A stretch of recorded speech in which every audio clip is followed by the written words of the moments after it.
Hello everyone. आज के session में इकोनॉमिक्स से रिलेटेड एक इम्पॉर्टेंट टॉपिक का डिस्कशन होगा। इकोनॉमिक्स अगर आप देखेंगे तो काफी डिफिकल्ट लगता है बहुत लोगों को, although it is not that difficult. हाँ, सवाल बनते इसीलिए नहीं है बिकॉज मैक्सिमम बच्चे समझ नहीं पाते हैं कि टॉपिक्स क्या हैं, किस चीज से रिलेटेड है। और ऐसा ही एक सवाल आप सभी के सामने इधर मैं स्क्रीन पर डिस्प्ले कर रही हूँ। आपको बता दूं सबसे पहले कि this is a question from economics और ये किस पेपर का सवाल है, this should also be discuss. तो आपको बताते चलूं कि ये जो सवाल है this was asked in JRF entomology 2021 2021 JRF entomology का सवाल है ये। तो आप में से जिनको भी लगता है कि इकोनॉमिक्स वालों को ही इकोनॉमिक्स पूछा जाता है, बाकियों को इकोनॉमिक्स नहीं पढ़ना है, सो पहले तो इस गलतफहमी को दूर कर लीजिए आप लोग। अगर आप IGKV CET देने जा रहे हो या फिर Mahatma Gandhi university of horticulture and forestry या फिर ACF एंड फॉरेस्ट रेंजर, इन सारे एग्जाम्स में economics is an important topic. और अभी हाल में जो REO 2023 का पेपर हुआ, बहुत ही बढ़िया सवाल वहां पर भी आया था इकोनॉमिक्स में कॉस्ट वाले टॉपिक से। तो आइए सवाल पढ़ते हैं और देखते हैं कि इस सवाल के पीछे का क्या कॉन्सेप्ट है। क्वेश्चन क्या है? एज पर the cost concept the value of fertiliser, seed, pesticide comes under. मतलब कुल मिला के सवाल में यह पूछा गया है कि फर्टिलाइजर, सीड और पेस्टिसाइड की वैल्यू कौन से कॉस्ट के अंदर रखी जाती है। Option number 1 is cost A1, cost A2, cost B या फिर कॉस्ट C। तो भाई इस तरह के सवाल आफ्टर ऑल कैसे बनाए जाएं, बिकॉज कई सारे जगहों पर मैंने चेकआउट किया है, यूट्यूब पर इकोनॉमिक्स से रिलेटेड कोई बहुत बढ़िया लेक्चर्स देखने को मिलते नहीं है। और इस टाइप के टॉपिक को आप ढूंढते ढूंढते थक भी जाओगे, आपको मिलेंगे नहीं लेक्चर्स। तो आइए यहाँ पर इस लेक्चर में हम डिस्कस कर देते हैं कि what do you mean by different types of cost. सवाल क्या है वो ध्यान में रखिएगा। पूछा गया है कि value of seed, value of fertiliser, value of pesticide किस कॉस्ट के अंदर आते हैं। तो सबसे पहला जो टॉपिक हम आज की क्लास में डिस्कस करेंगे, जो सबसे इंपॉर्टेंट है मेरे हिसाब से, and that is cost A1। मतलब ये जो कॉस्ट A1 है, इसके अंदर किन किन चीजों के कॉस्ट को इंक्लूड किया जाता है। बिकॉज अगर ये चीज जान जाओगे तभी वो सवाल बना पाओगे जो पूछा गया है पेपर में। तो ध्यान रखना सबसे पहला पॉइंट कि कॉस्ट A1 में हमारे पास 16 अलग अलग आइटम्स के कॉस्ट को शामिल किया गया।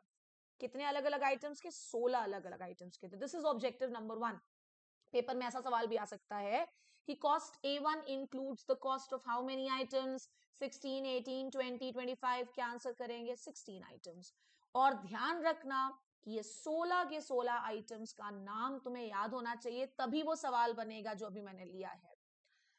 सबसे पहला जो कॉस्ट इसमें शामिल होता है that is value of hired human labour. Hired मतलब जो आपने पे करके लाया हुआ हो, और सेल्फ ओन्ड फैमिली लेबर मतलब जिसको अलग से आपको पेमेंट देने की जरूरत नहीं। मतलब अगर आप फैमिली मेंबर्स से काम करवा रहे हो तो वो हायर्ड ह्यूमन लेबर के अंदर नहीं आएगा। साथ ही साथ इसमें आता है value of owned bullock labour. Owned मतलब खुद का जो खरीदा हुआ है।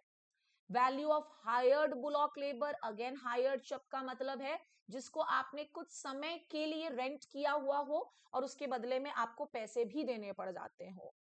इसके बाद आता है वैल्यू ऑफ ओन्ड मशीनरी, मतलब खुद का खरीदा हुआ मशीन।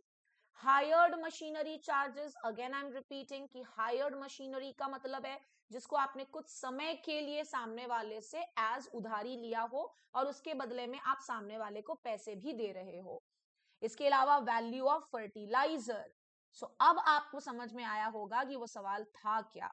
तो वैल्यू ऑफ फर्टिलाइजर कौन से कॉस्ट के अंदर आता है? Cost A1। आई होप आपको आंसर भी मिल गया हो। वैल्यू ऑफ मेन्योर भी कॉस्ट A1 के अंदर आता है।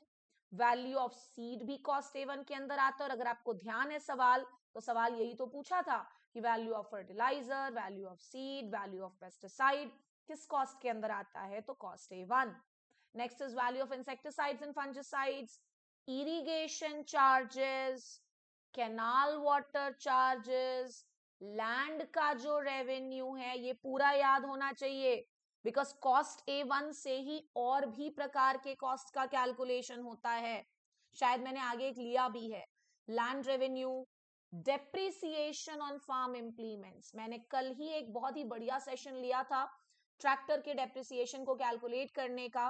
डेप्रिसिएशन ऑफ ट्रैक्टर में मैंने ये भी समझाया था कि डेप्रिसिएशन होता क्या है, किसी भी मशीन के वैल्यू में कमी आने को हम क्या कह देते हैं, डेप्रिसिएशन।